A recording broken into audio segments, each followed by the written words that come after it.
All right. Well, hello, Facebook family. What a joy, YouTube family, wherever you are watching from. What a joy it is for us to be able to join together. We have a special session today entitled Flourishing While Single. And we are so blessed to have sharing with us in the person of Pastor Corrie Shull. Let me share some things with you, Pastor. First of all, we are thrilled that you would take this time out. It's my joy. Yeah, we know how hectic and busy your life is. Let me share with you a few things about Pastor Shull. First of all, since we last met, he is because he's last been at St. Bartley, he's now just not Pastor Shull, but he is Doctor, the Reverend Doctor. There is a doctor in the house, Dr. Daniel Corrie Shull, D. Corrie Shull. He has earned his doctorate through hard work.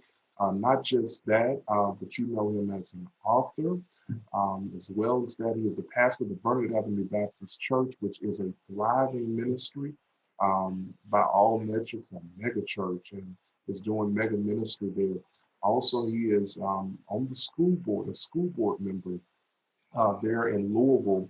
And also, he's the moderator of over 100 congregations in Louisville. So he has a busy life, all of this before the age of 35. So God is using him in magnanimous ways. So thank you for being here. And in addition to that, he's single. He's single. And we want to talk a little bit about that and about what it means to be single, and really looking at this from someone who has navigated through life.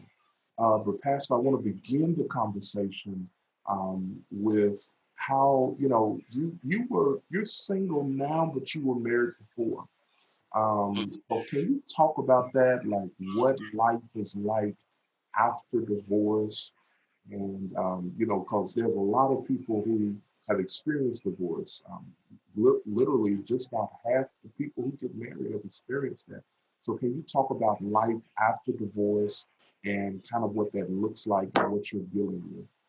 Yeah, so life after divorce is quite interesting, particularly when you are in the position of um, pastoral leadership. And so when it comes to transitioning the understanding of your congregation from that of being married to that of being single, and how there are some nuances to that that are different from, in many ways, from how people have come to know you. Uh, so when I arrived at Burnett Avenue Baptist Church, I was a newlywed with a 5-week-old baby. And 10 years later, um, I have the children running around and no wife.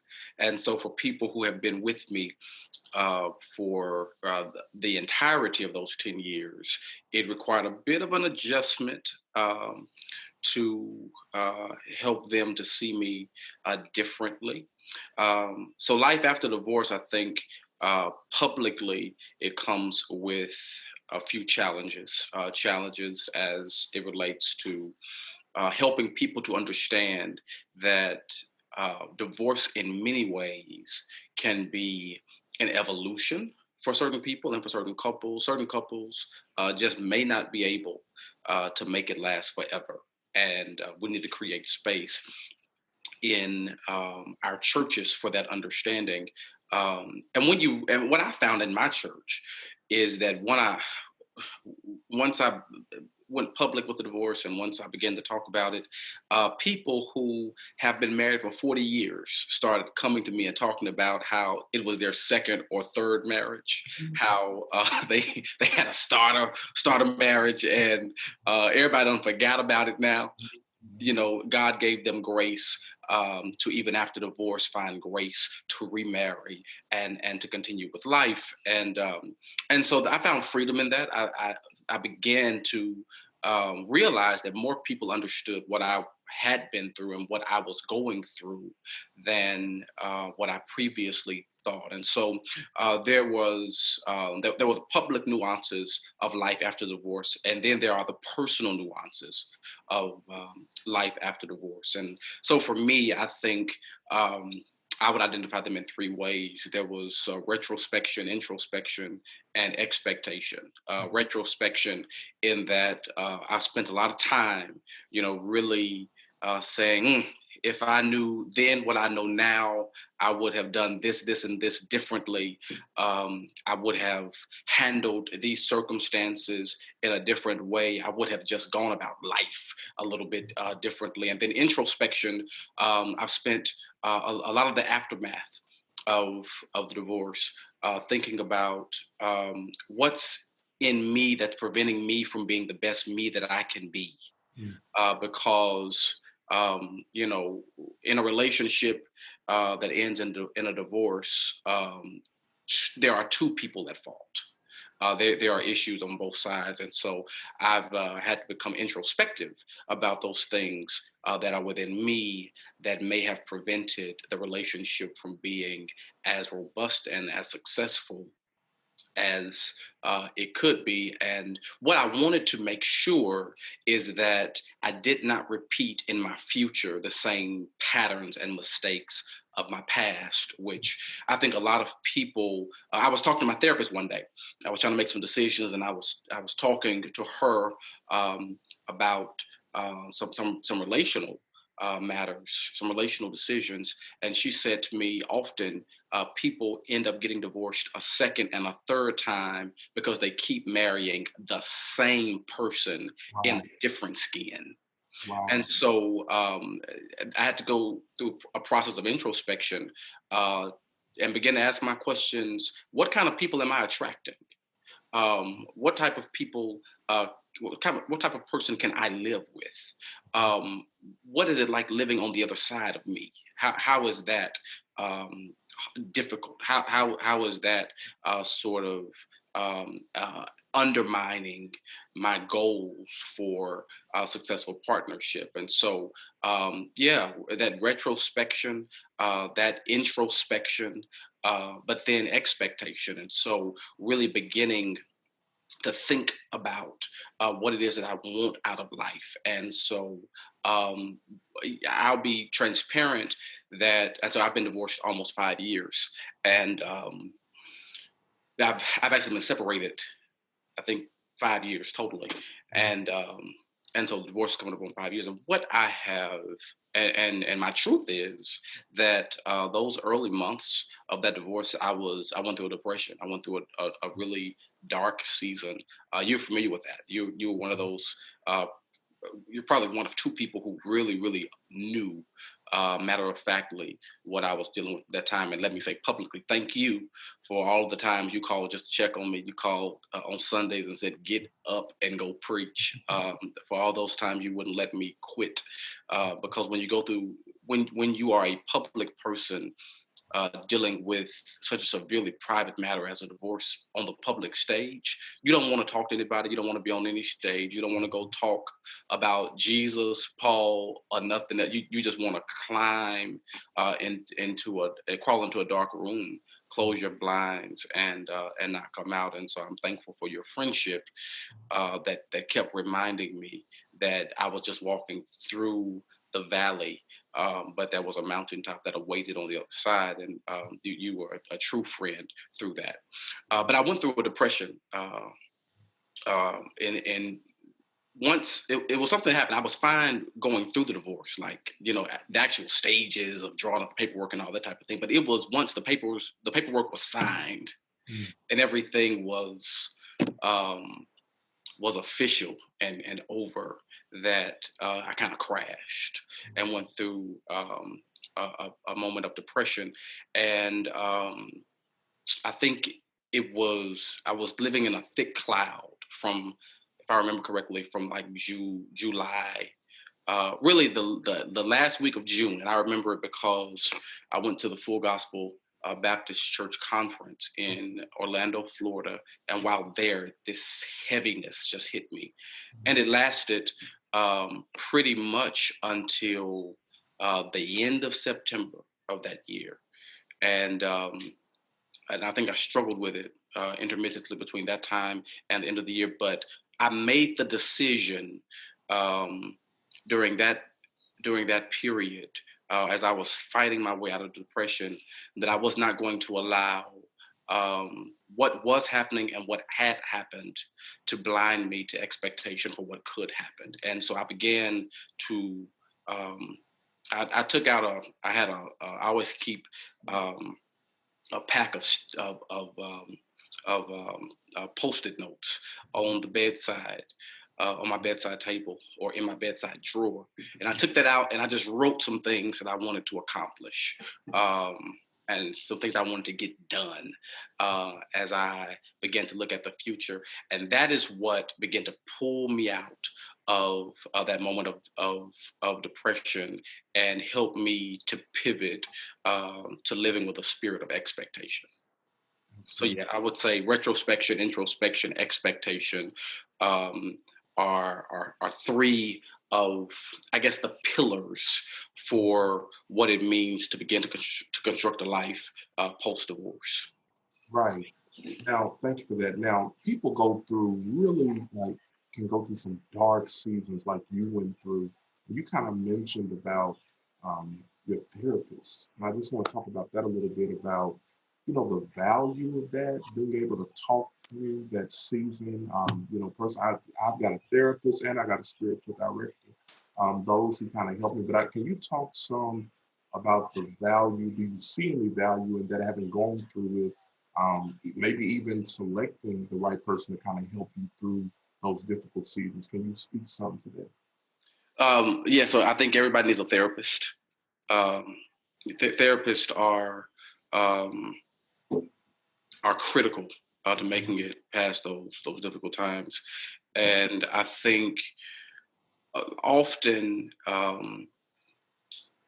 when you're thinking about going to a therapist, it can be deflating and humiliating for people like us who are used to helping everybody else.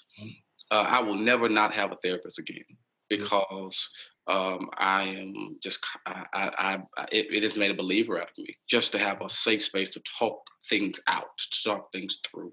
But then you need good friends. You need people who will be patient with you through that time and will help to mediate your highs and your lows. So a part of my personality is I have real high highs and real low lows. And if I'm not careful, I can just kind of move from extreme to extreme, and I need some friends who help me kind of ride in the middle. Who help me to know that yeah, they might be talking about you today, but next week it'll be something else and it'll blow over. So don't get too low. Um, and so I do think friends are critical, and to understand the words of Solomon, there is nothing new under the sun.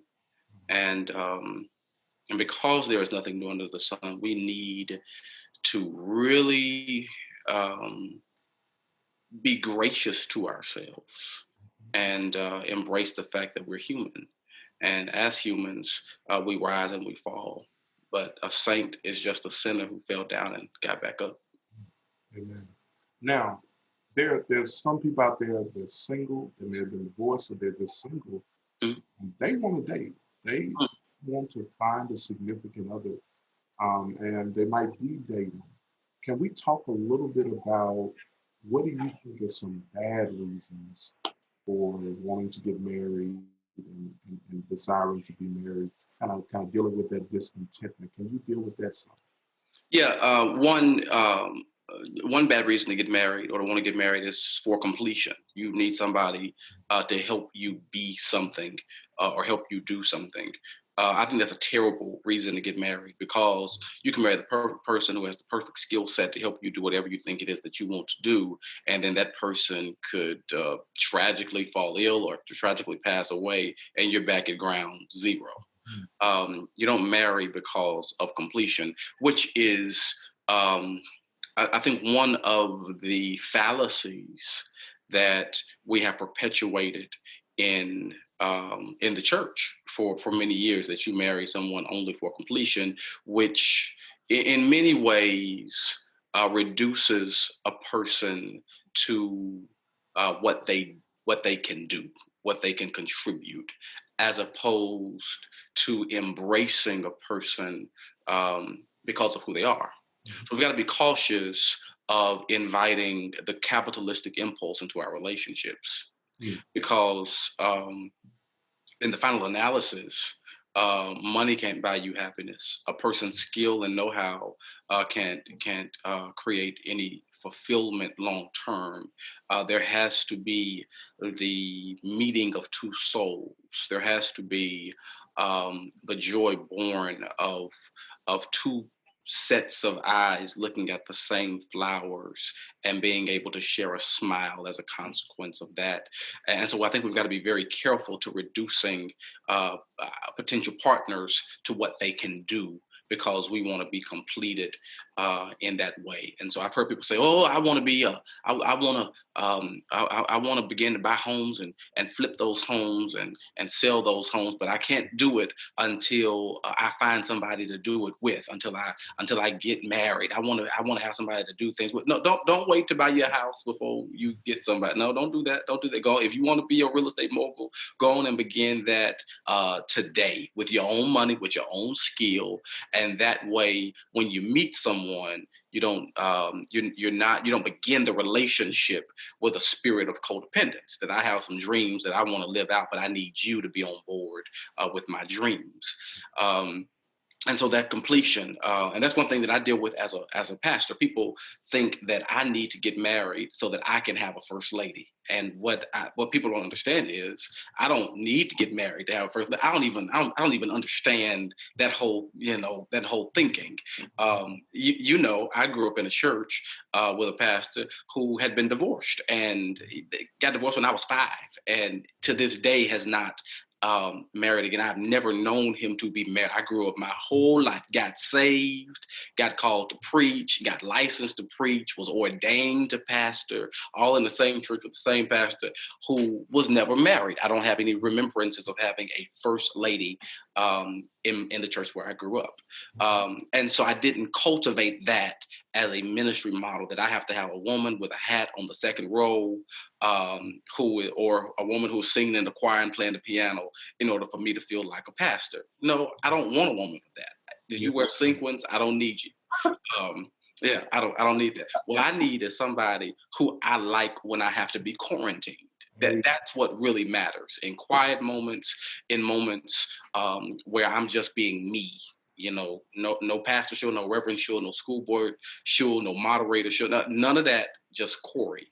I want somebody who I like then. And I guess for me, looking, if the Lord lets you live long, and you get to a place of retirement and old age, and God allows your spouse to live long, and all the titles have passed, all of the lifestyle has passed. All you have is those two people, and you want to like the person that you live with. And so you got to be careful with that whole completion model. And then you also have to be cautious. So that's the first bad reason to get married. The second bad reason to get married is for fulfillment. And that is, I need to be fulfilled personally. I would be more happy with a partner. You've got to get to the place where you can be as happy can be by yourself, where you can laugh at the movie theater by yourself, that you can enjoy the meal, and that the that the meal can be delectable and dance on your palate without anybody on the other side of the table with you. You've got to get to the place where you have some hobbies, where you have some things that you want to do without needing someone else to push you toward that fulfillment. And then a third terrible reason to get married, I think, is pressure from family and friends. I think if you're not careful, you get to be 31 and your mom was always saying, when you going to have these some grandbabies? And all your friends done had weddings, and now when I'm going to have my wedding. And those are terrible reasons to get married. And because you can rush into something, it can often cause you. It's almost like when you need a pair of shoes. Have you ever been in a city and you've got your black shoes at home? You got a black suit and you got to go somewhere and preach, and so you tell them take them to the mall, and you just got to get the pair of black shoes, whichever ones they got in your size at the store and you can afford right now. you got to buy those. And once you get back home, you might not ever wear them shoes again because you really didn't like them. You know, had you had your preference, you would have gotten something other, but because you were in a moment of pressure, you ended up purchasing something that you really didn't want, that you really didn't like, but you felt like you needed it at the moment. Wow. And if we're not careful, we deal with relationships in the same manner. We, you know, I'm at a certain age, and so I'm just going to take whoever comes down the street, and you end up.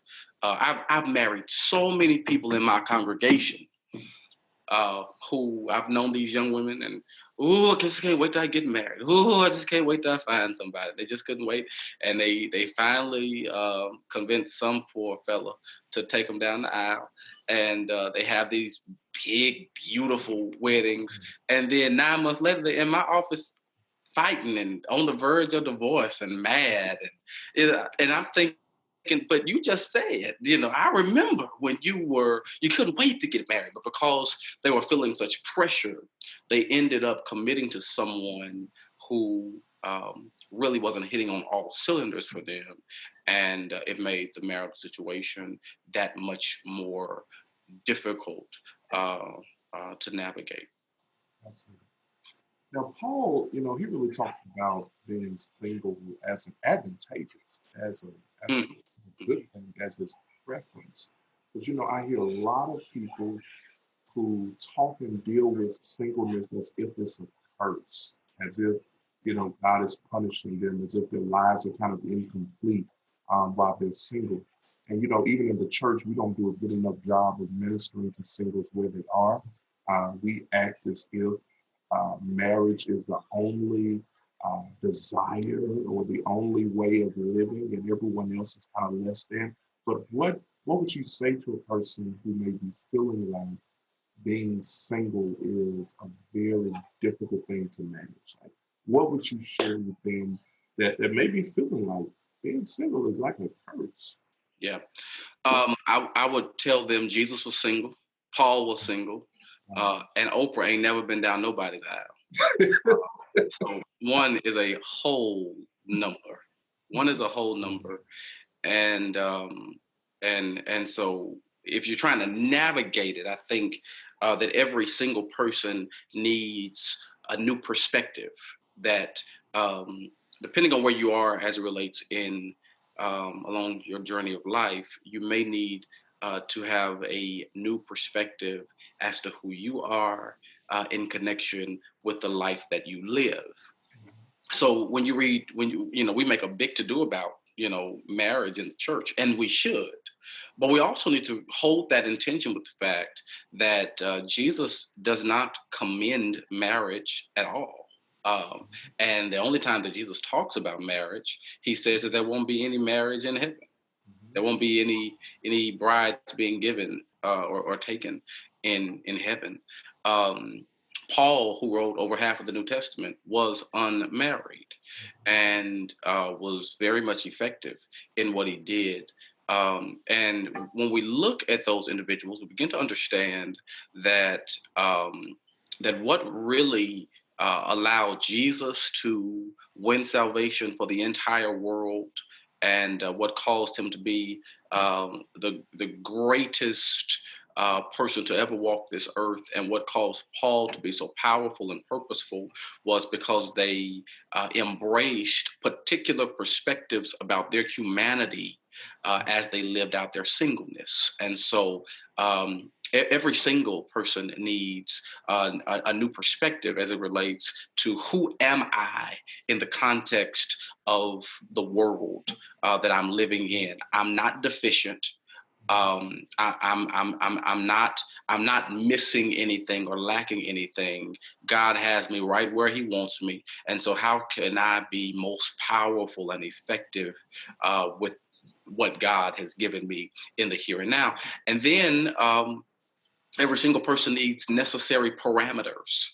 And when you talk about necessary parameters, there are some boundaries that have to be a part of every single person's life. You just can't intrude on my life just because I'm single. Don't come by my house at 10:45 at night. Tell me you just want to hang out because I'm single. You wouldn't do it to none, no married people. Don't do it to me. There are some necessary parameters that I need to have around my life. And Paul talks about that as he says that single people should elevate or prioritize serving God even more highly than married people, because married people have a spouse that they have to please. Single people only have to worry about pleasing God. And so those necessary parameters come when I make the decision that I'm going to please God. Pleasing God is going to be number one on my list of priorities, and anything that attempts to get in the way of that has crossed the boundary.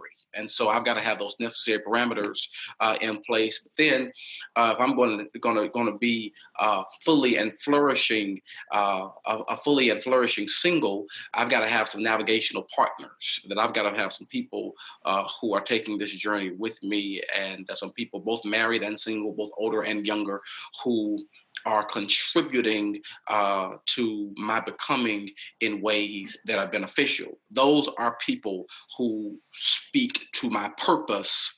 Those are not people who constantly speak to my relationship status.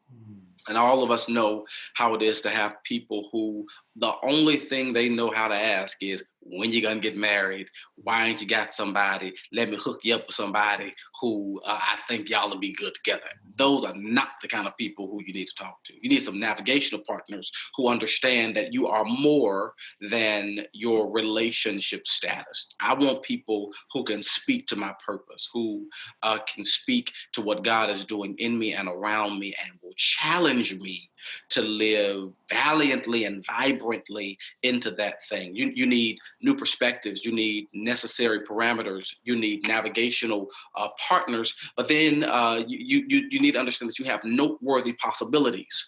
That is this a season where God has you so that you can write that book, so that you can start that business, so that you can really launch that ministry, so that you can be the best you that you can become. Because many of us are of a much less quality than we could be because we spend so much time fixated on relationships.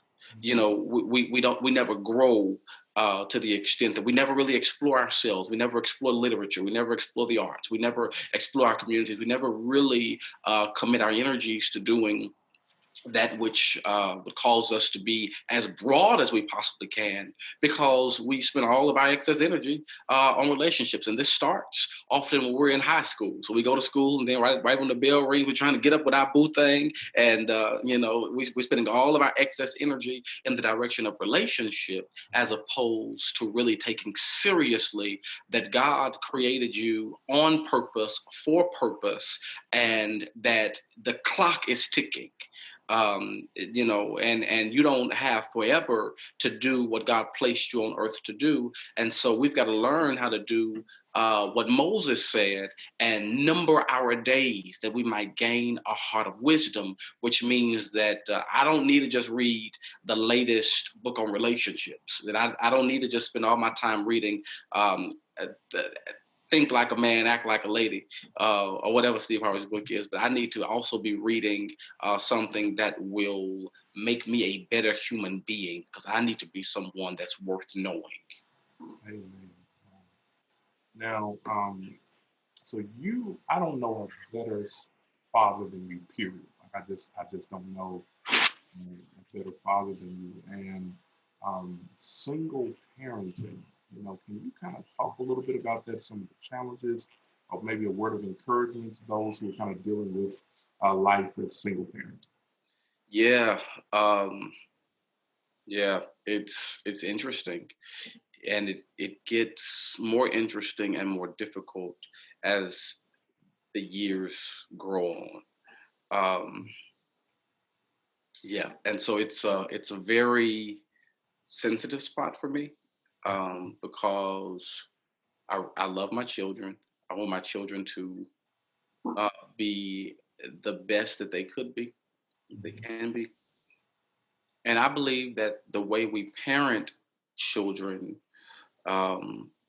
just has reverberations throughout the duration of their lives. And I am, I live with a concern, a burden for my children and um, how they will grow, especially in the context of my decisions. So, my parents divorced when I was about one, and so I don't have any memories of my mom and dad in the same house together. I don't have any memories of that, and it was just a goal of mine not for my children to live in that manner.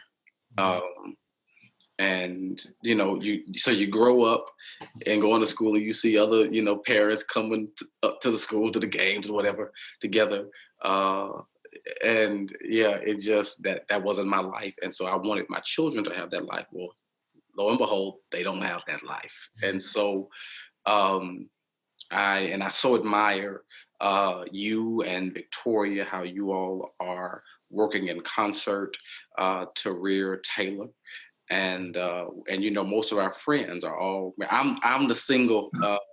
I'm the single heretic, so everybody thinks that I'm the crazy one.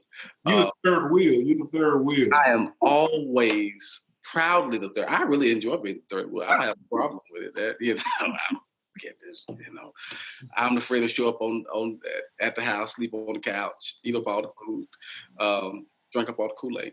But so yeah, it can be difficult when you look around and all of your friends are doing such a great job um, rearing their children together. But that's not my reality. And so I've had to kind of develop some different strategies for what it means to rear my children. And what I've learned, my therapist helped me with this a couple of years ago, where I was concerned that I wasn't spending enough time with my kids, and I was running here, and I was kind of beating up myself. And she told me that you teach your children how to create a life by how you live, and that was important because so I've run for political office. I'm now serving in political office. I started a doctoral program. I wrote a book. I have taken on denominational leadership, in addition to my pastoral responsibilities, my itinerary speaking and so forth, and my adjunct teaching schedule. All of that, I took all of that on post divorce, right? And so I was concerned that I wasn't spending enough time with my children, and she said, "You should chill on that. You're spending more than enough time with your kids. You need to understand that you teach them how to create a life by the life that you live. They're watching you, and by watching you, they're learning how to build a life." And when she said that to me, I thought about my childhood. My mom was very, very, very persistent as it related to getting her education. But my mom graduated from college the same month that I graduated from high school. But I literally remember her taking me to college classes with her in the first and second and third grade. And my mom would take a class here and a class there, and would have to sit out. And sometimes she would have to transfer schools, but she kept on doing it until she finally earned her bachelor's in business. She did it with 3 kids, and so and it took a long time, As a single mother. Yeah. She and she just kept plugging at it. Had to lay out sometimes and get an extra job. My mom was known to work 2 or 3 jobs, but she kept doing it. And when I had that conversation with my therapist, I thought about my mother. So when it came to education, I never questioned it. And it wasn't a big conversation in my household, but my mother had demonstrated to me the importance of getting your degrees, of going after your education. She had demonstrated that to me in a way that was so particularly impressive on me that it just became what I did.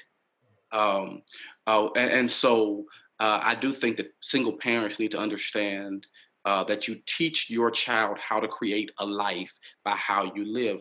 And so the way I embraced that piece of wisdom was when I ran for public office, I took Harrison and Zoe knocking on doors. Now, they probably don't ever want to knock on a door again in their life. But, you know, they were a part of the process. And the day that I was sworn in, they were standing right there in the pictures and feel fully a part because I included them in the living of life. And so you teach your children how to create a life by the life that you live. This also speaks to the type of relationships that you have in front of them.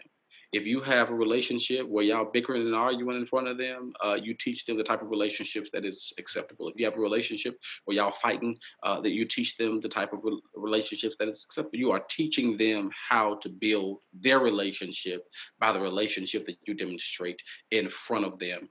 And then secondly, do your best, and that's all that God requires.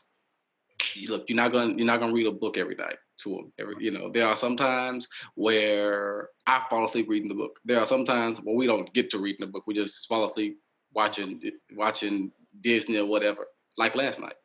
Do your best. That's all that God requires. You may not make it to every field day. You may not make it to every class party, and that's okay. Do your best. That's all that God requires. And then parents, I believe, need to have a robust understanding and appreciation for the Holy Spirit. God can do things through His Spirit that you can't do, and there comes a time where you have to trust God to be the other co-parent. So we're mad about what that parent does and what you're doing.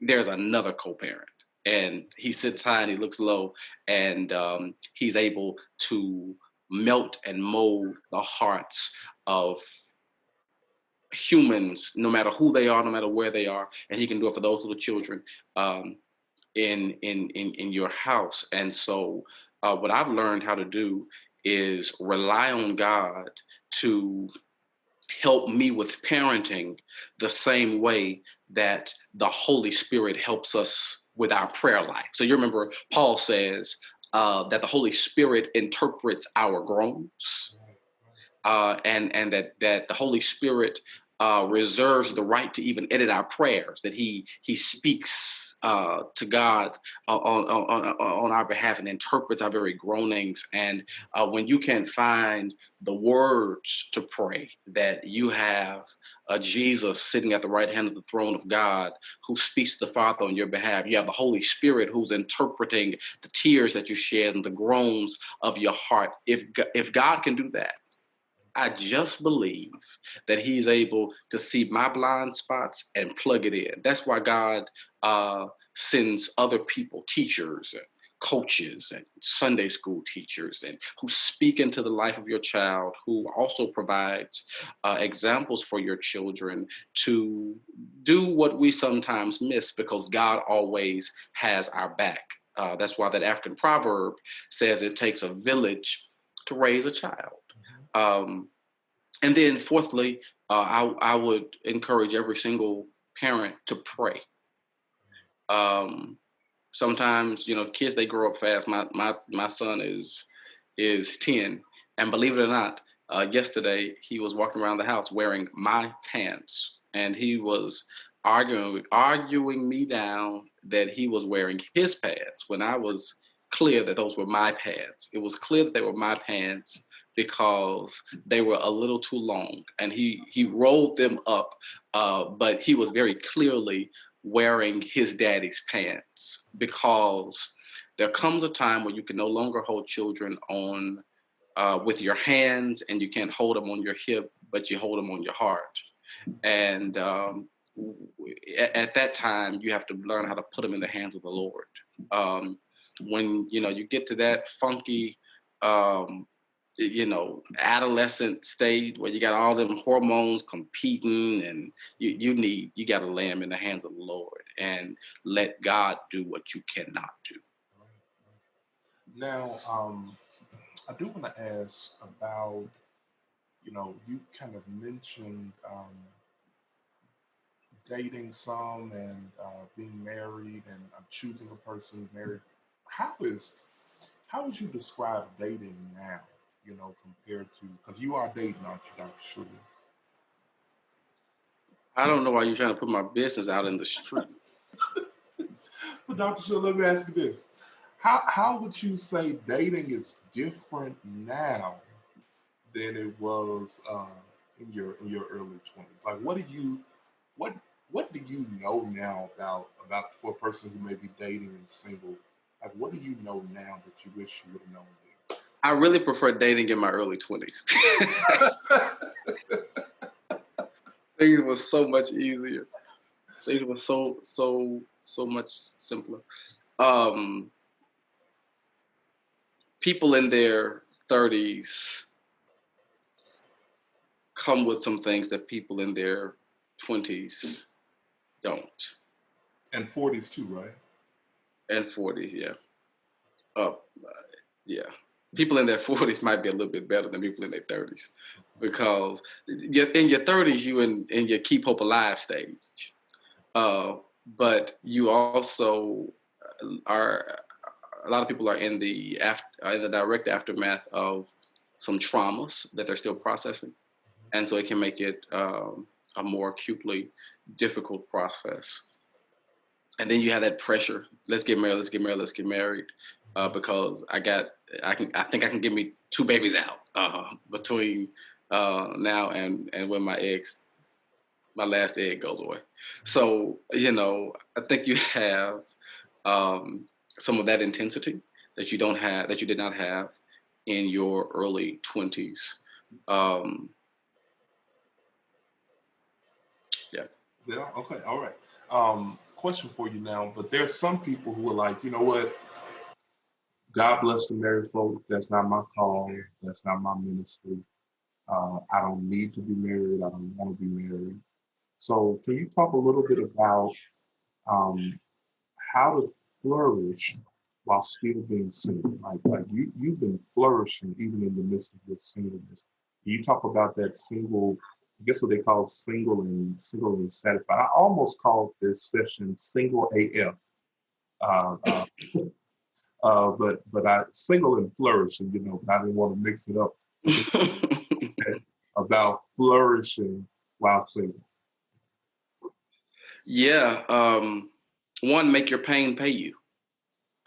So don't allow your painful moments to scar you without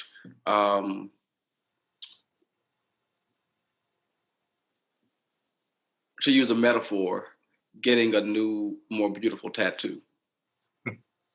And what I mean by that is we all go through painful parts. Well, we all have painful breakups. We all have divorces. We all have some issues that hurt us. But you must make a difference to simply either go through what you go through or to grow through what you go through. And I made the decision that I didn't want to be the same person that I was prior. I wanted to evolve past that. And so make your pain pay you. Take that energy, channel that into something that's more productive. Understand that life comes at you fast. You are quickly becoming what you will become. And because life comes at you so fast, it is critical and it is necessary that you take very seriously the days of our lives. And, I'm not old, but I'm old enough to be able to look back 10 years, 15 years, 20 years and say, I remember exactly what I was doing on this day when this, and it's a reminder to me that um, whether you commit yourself to doing something of value or not, tomorrow's coming. Yes. So, if you're gonna lose the weight, Mhm. go on and commit yourself to it, because 6 weeks I'll be here like that. Yes. If you're gonna write the book, go on and write it. And I think um, that's critical, because all of us have the same hours in the day that Beyonce and Jay-Z have. Wow. But we often spend our time in unproductive ways, and life comes at you fast. And so, one of the things that have haunted me is how successful God has allowed me to be over the last 5 years. As I said, I can 5 years. Um, 5 years ago, my daughter was born. Mhm. I wrote a book, earned a doctorate, ran for political office, served 2 years in political office, um, and did, several other things in the last 5 years. I am not in the same place now that I was 5 years ago. And one of the things that has been haunting me here lately is me looking at the next 5 years and really asking myself, what am I going to do to ensure that in 2025, I'm not standing in the same place that I'm standing in 2020? I want to be able to look back on, and I have a lot to tell you. The last 5 years have been, at some points, very difficult. There have been some battles in the last 5 years, but I can look back and say that I have more victories than defeats. That I have some hardcore things that I can um, point to as to how I spent my time and my energy. That I just wasn't out here um, wasting, at least every day. That I did waste some days. I did, I probably could have marshaled some of that energy into a few more productive projects. But I'm glad to say that the last 5 years were not totally wasted. Mhm. Um, Life comes at you fast, Mhm. and you either choose to maximize the moment and maximize your potential, or you'll look back in a year and 2 years and 3 years and 4 years and 5 years and say, I wish I had done that. I wish I had applied for the program. I wish I had went on and started the business. I wish I had did, because you never know what the next 5 years will do. I was amazed, so I got into bodybuilding a little bit. And that's my next big thing. I'm doing the whole bodybuilding. I'm going to compete, and I'm going to wear speedos, and I'm going to win. Yes, and I'm going to win my swords, right? And so, but in that process, you're on 6 week intervals. Mhm. And so you stay on your diet, you eat all your meals, you go to the gym 3, 4 times a week. And then in 6 weeks, they measure your progress. They pull out the yellow tape and they measure your waist, they measure your biceps, and then you have to see what's the highest amount of weight you can lift, and how fast can you run a mile. And what's amazing to me is how quickly 6 weeks goes by, Wow. and the effectivity of one 6 week period over another 6 week period is based on my commitment to the process each and every day. And my trainer, he gets so upset with me. He gets so upset with me because there are some 6 weeks where I knock it out of the ballpark. Oh, I'm swole. I'm almost ready to start moving toward that stage. But then there are other 6 weeks Mhm. where my meals are shaky. I eat too much Chick-fil-A during that time period. I'm not as faithful hitting the gym. because someone I just turn over and say, I can't get it this morning. And before I know it, here I am at another 6-week interval where it's time for me to be measured. It's time for me to run that mile. It's time for me to lift that weight. And when I have to go in for doomsday, I'm just like, had I only managed my moments a little bit more effectively and efficiently, where I would have ended up would have been better. And so I would just encourage people to understand life comes at you fast. Life is not going to stop just because you're having a bad day. Life is not going to stop just because you got divorced. Life is not going to stop because your last boo got a new boo and they moved on somewhere. You need to move away from there because life keeps moving. And then I would say start creating the life that you want today. Don't wait until tomorrow. All of it starts with, if you want to earn a degree, it starts filling out the application. Mm-hmm. It starts studying for the LSAT, for the GRE. It starts choosing which school you're going to attend. Delaying progress is no progress. You're just putting yourself behind the 8 ball. And if you're not careful, I look at you and you're doing a fantastic job as it relates to matriculation. And I don't know how you did it, but you accelerated through your bachelor's program. And now you're almost finished with your master's program because you've been committed to making every day count. There are times when I'm on the phone with you and you say, man, I got to get up, got to read this book, or man, I got to write this paper, or I got to do this, because you're making the days count. And that's really what matters most, because life comes at you fast. Absolutely. Now, I need to say, people know that, my best friends are you, Jeremiah Chester, Warren Dean, that are the closest. And we've been, I have other great friends, but y'all go back 10 and 15 years.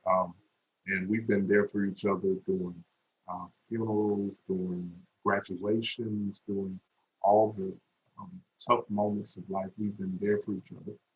But I do need you to know that I will not be attending your bodybuilding session. I want you to know that I will not be coming. Why not? I will not be. I don't understand. I just want you to know I will not be at your bodybuilding session. One more question. I'm telling you, this one got delayed. They were supposed to have one in May, but because of this COVID, it was delayed. But man, I'm telling you, I'm gonna do it. I'm gonna win.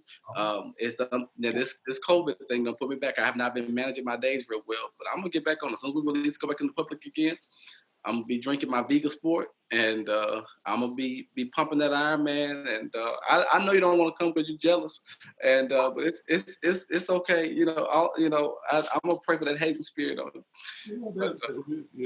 I won't be there. Now I'm gonna send y'all a picture in the mail. Don't send no picture to my house.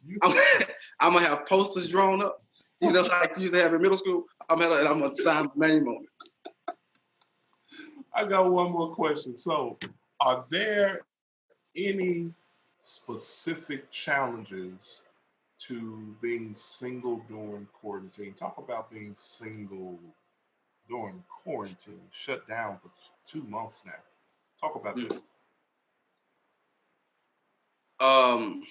Or is it good? Just share. I don't know that I thought much about being single during quarantine. I guess my kids being here kind of cuts through some of that. Honestly, I have spent the entirety of my adult life running here and there, doing a little bit of everything. I don't know when I'm sure it has been since I was a child that I've spent this much time at home.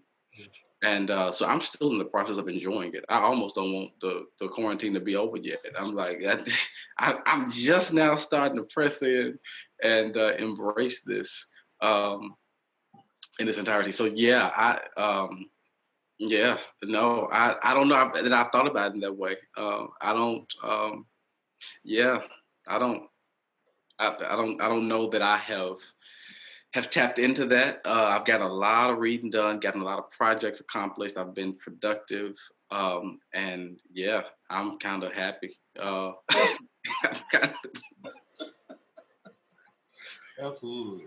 So, Dr. Shull, thank you so much for your time. Thank you for Thank your you. transparency. I believe somebody's going to be helped by this. Someone's going to be blessed by this.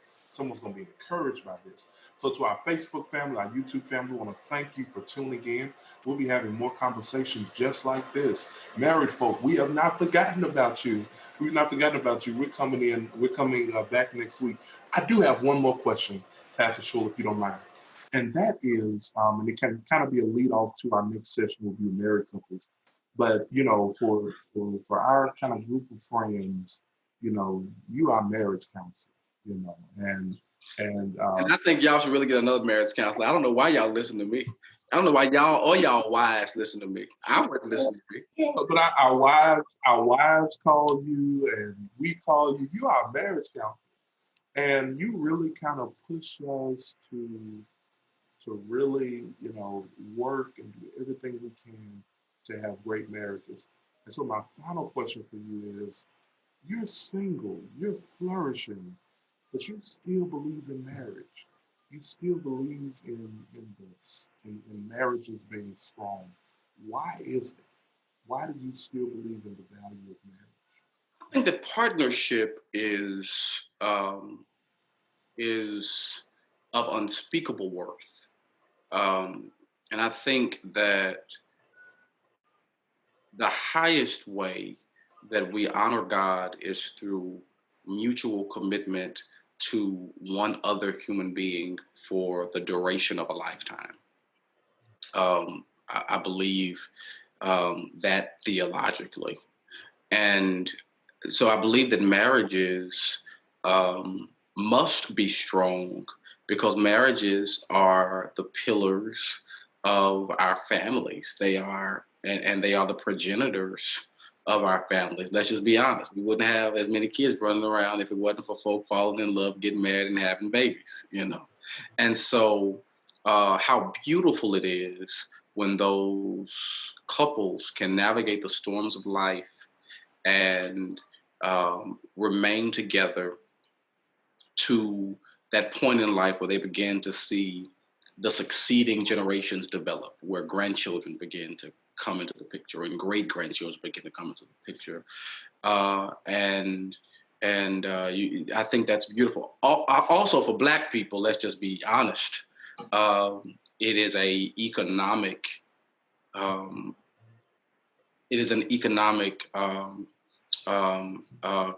it contributes to a stronger economic reality.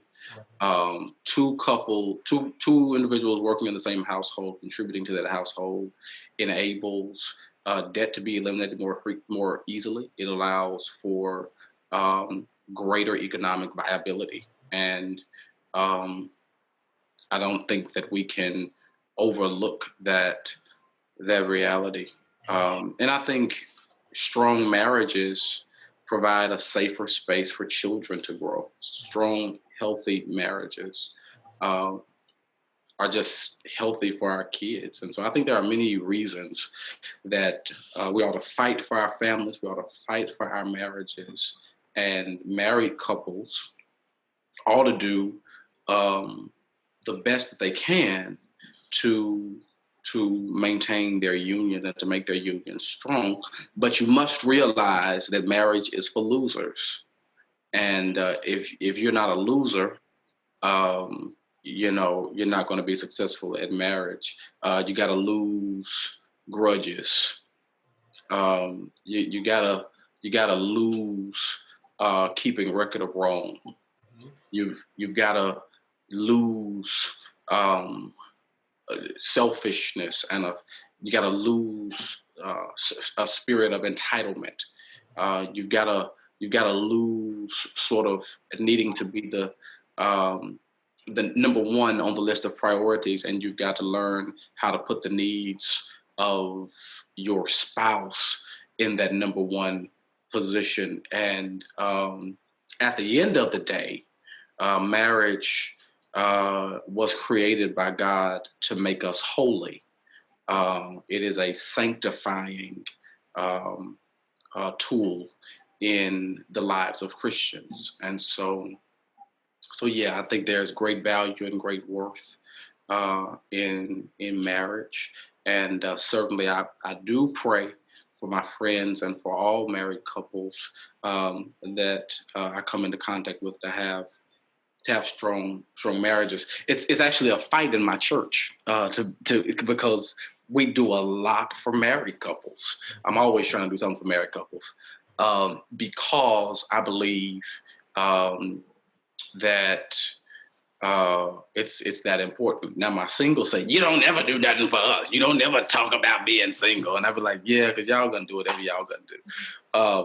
But married couples, I think there is often an attack of the enemy that is released on married couples. And that the church has to do everything that it can to help hold married couples together and to constantly remind them that generations unborn will be impacted by their commitment today. Amen. Thank you so much for your time. Thank you for being an incredible decade of friendship, and so proud and thankful for the work that God is doing through you. And we need to get you a talk show so you can right. follow the couples out. So, man, thank you. Sure. Praise God for you. St. Bartley family, we'll see you later. Be blessed.